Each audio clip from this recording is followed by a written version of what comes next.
ಮಕ್ಕಳೇ, ನೀವು ಗಂಗಾ ಮಾತೆಗೆ ಭೂಲೋಕದಲ್ಲಿ ಮನುಷ್ಯನಾಗಿ ಹುಟ್ಟು ಎನ್ನತಕ್ಕಂತಹ ಶಾಪ ಬಂದದ್ದನ್ನು ಈಗಾಗಲೇ ಕೇಳಿರುತ್ತೀರಿ. ಅದು ಬ್ರಹ್ಮದೇವನ ಶಾಪ. ಈ ರೀತಿ ಶಾಪ ಬಂದದ್ದನ್ನು ಅಷ್ಟವಸುಗಳು ತಿಳಿದುಕೊಳ್ಳುತ್ತಾರೆ. ಅವರು ಗಂಗಾಮಾತೆಯಲ್ಲಿ ಬಂದು, ಅಮ್ಮ ಗಂಗಾಮಾತೆ, ನಿನಗೆ ಭೂಲೋಕದಲ್ಲಿ ಹುಟ್ಟುವ ಬಗ್ಗೆ ಶಾಪ ಬಂದದ್ದನ್ನು ನಾವು ಕೇಳಿದ್ದೇವೆ. ನಾವು ಅಷ್ಟವಸುಗಳು, ನಾವು ಕೂಡ ಒಂದು ಕೆಟ್ಟ ಕೆಲಸವನ್ನು ಮಾಡುವ ಸಂದರ್ಭ ಬಂದು ಹೋಯಿತು. ನಮ್ಮಲ್ಲಿ ಕಿರಿಯನಾದಂತಹ ದ್ಯೂ ಎಂಬವನ ಹೆಂಡತಿ ವರಾಂಗಿ ಎಂಬವಳು ತನ್ನ ಗೆಳತಿಯಾದಂತಹ ರಾಣಿಯೊಬ್ಬಳಿಗೆ ಅಮರತ್ವವನ್ನು ಪಾಲಿಸಬೇಕು ಎಂಬುದಾಗಿ ದ್ಯೂವನ್ನು ಒತ್ತಾಯಿಸುತ್ತಾ ಇದ್ದಳು. ದ್ಯೂ ನಮ್ಮ ಸಹೋದರರೆಲ್ಲರನ್ನೂ ಇದಕ್ಕಾಗಿ ಪೀಡಿಸುತ್ತಿದ್ದ, ಒತ್ತಾಯಿಸುತ್ತಿದ್ದ. ಆಗ ನಾವು ಅದನ್ನು ಒಪ್ಪಿಕೊಂಡು ಹೇಗೆ ತರುವುದು, ಹೇಗೆ ಅವಳನ್ನು ಅಮರಳನಾಗಿ ಮಾಡುವುದು ಎಂದು ಯೋಚಿಸುತ್ತಾ ದೇವಲೋಕಕ್ಕೆ ಹೋಗಿ ಅಮೃತವನ್ನು ತರುವುದು ನಮಗೆ ತುಂಬ ಕಷ್ಟ. ಆದ್ದರಿಂದ ಹೇಗಾದರೂ ಮಾಡಿ ಕಾಮಧೇನುವನ್ನು ನಾವು ತರಬೇಕು ಎಂದು ನಿರ್ಣಯ ಮಾಡಿದೆವು. ನಾವೆಲ್ಲರೂ ಸೇರಿ ಪೂಜ್ಯರಾದಂಥ ವಸಿಷ್ಠ ಮಹರ್ಷಿಗಳ ಆಶ್ರಮಕ್ಕೆ ಹೋಗಿ ಕಾಮಧೇನುವನ್ನು ತರುವ ಪ್ರಯತ್ನ ಮಾಡಿದಾಗ ಕಾಮಧೇನು ಒಪ್ಪಲಿಲ್ಲ. ವಸಿಷ್ಠರು ಅಲ್ಲಿ ಇರಲಿಲ್ಲ. ಆದರೆ ನನ್ನ ತಮ್ಮನಾದಂತಹ ದ್ಯೂ ಅತ್ಯವಸರವನ್ನು ಮಾಡಿ ಆ ಕಾಮಧೇನುವನ್ನು ಮುಳ್ಳಿನ ಚಡಿಯಿಂದ ಮುಳ್ಳಿನ ದೊಣ್ಣೆಯಿಂದ ಹೊಡೆದ.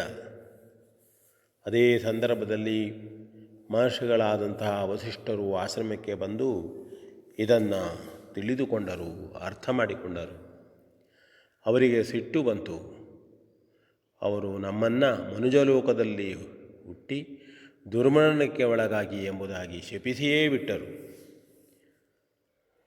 ಆಗ ನಾವು ಅತ್ಯಂತ ನೊಂದುಕೊಂಡೆವು ಮತ್ತು ವಸಿಷ್ಠ ಮಹಾಮುನಿಗಳನ್ನು ಪ್ರಾರ್ಥಿಸಿಕೊಂಡೆವು ಶಾಪ ವಿಮೋಚನೆಗಾಗಿ. ಶಾಪವನ್ನು ವಿಮೋಚನೆ ಮಾಡಲಾಗದು. ಆದರೆ ನೀವು 7 ಸಹೋದರರು ದ್ಯೂ ಮಾಡಿದಂತಹ ಕೆಲಸಕ್ಕೆ ಬೆಂಬಲಿಸಿದ್ದೀರಿ. ಚಡಿಯಿಂದ ಹೊಡೆದಂತಹ ವ್ಯಕ್ತಿ ದ್ಯೂ. ಆದ್ದರಿಂದ ನೀವು ಹುಟ್ಟಿದ ಕೂಡಲೇ ನೀವು ಮರಣವನ್ನು ಹೊಂದಿ ಮತ್ತೆ ಶಾಪ ವಿಮೋಚನೆಗೊಳ್ಳಬಹುದು. ಆದರೆ ದ್ಯೂವಿಗೆ ಬಹುಕಾಲ ಬಾಳಿ ಸುಖದಿಂದ ಹೊರತಾಗಿ ಬದುಕಿ ಕೊನೆಯಲ್ಲಿ ಅವನು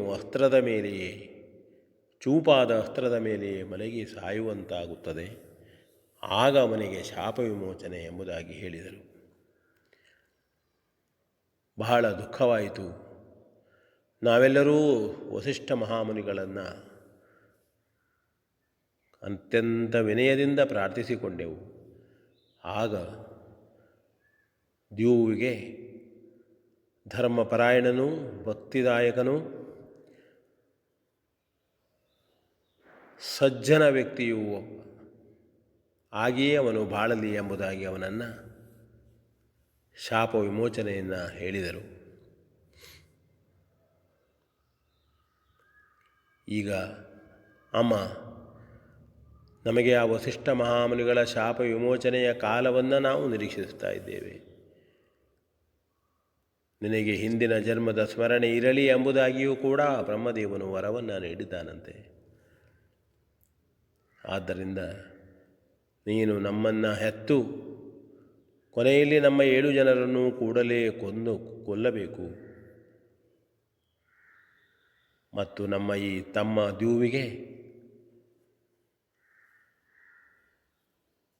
ಒಳ್ಳೆಯ ಗುರುವಿನ ಅನುಗ್ರಹ ದೊರೆತು ಅವನು ಕೂಡ ಶಾಪ ವಿಮೋಚನೆ ಮಾಡಿಕೊಳ್ಳುವಂತಾಗಬೇಕು. ನಾವೆಲ್ಲರೂ ಶಾಪ ವಿಮೋಚನೆಯನ್ನು ಹೊಂದಬೇಕು. ಪರಮ ಪಾವನೆಯೂ ಪಾಪನಾಶಿನಿಯೂ ಆದಂತಹ ಅಮ್ಮ ಗಂಗಾಮಾತೆ, ನೀನು ನಮ್ಮನ್ನು ಈ ರೀತಿ ಮಾಡಿ ರಕ್ಷಿಸಬೇಕು ಎಂಬುದಾಗಿ ಕೇಳಿಕೊಂಡಾಗ ಗಂಗಾಮಾತೆ ಅದನ್ನು ಒಪ್ಪಿಕೊಳ್ಳುತ್ತಾಳೆ. ಮುಂದೆ ನಿಮಗೆಲ್ಲ ತಿಳಿದ ಹಾಗೆ ಆ ದ್ಯೂವೆ ಭೀಷ್ಮಾಚಾರ್ಯರಾಗಿ ಹುಟ್ಟಿದ್ದು ನಾವೆಲ್ಲ ತಿಳಿದುಕೊಳ್ಳೋಣ. ಮಹಾಭಾರತ ಗ್ರಂಥದ ಪರಿಚಯ ಮಾಡಿಕೊಳ್ಳೋಣ ಎಂದು ಹೇಳ್ತಾ ವಿ ಎನ್ ಭಾಗವತ್ ಬರಬಳ್ಳಿ.